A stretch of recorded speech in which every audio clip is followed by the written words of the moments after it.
Salut, cordial bienvenue, je suis Franck Tiakni, conférencier, coach et formateur en art oratoire. Je prends la parole ce jour pour parler d'un mal-être qui nous paralyse à l'idée de prendre la parole en public. Un ressenti d'inconfort qui nous empêche d'exprimer devant un public de manière naturelle et surtout avec aisance nos idées, nos convictions, notre savoir-faire, notre savoir-être et pour ne nommer que cela. Ce mal-être n'est rien d'autre que le trac. Nous allons tout d'abord le définir, ensuite présenter les différents types de trac et conclure par les symptômes du trac.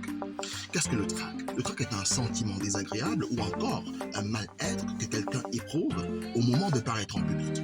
Et une fois sur scène ou bien une fois entré en action, ce mal-être disparaît. Chez certaines personnes, là on parle du bon trac, et chez d'autres, ce mal-être les accompagne, voire augmente et ou perdure tout au long de leur présentation. Ici on parle du mauvais trac. De cette définition, vous êtes d'accord avec moi que nous avons deux types de trac, à savoir le bon trac, encore appelé le trac naturel, tout le monde a ça, et le mauvais trac qui est comparé à ce qu'on appelle l'angoisse. Dans mes recherches, je me suis rendu compte qu'il y a un troisième type de trac qu'on appelle le trac léger. Nous en parlerons très prochainement. Lorsque vous avez le trac, votre rythme cardiaque s'accélère.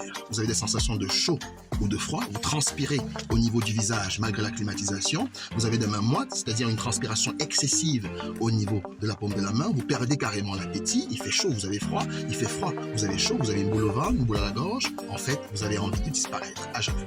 Franck Tiakni depuis Québec City. Au revoir.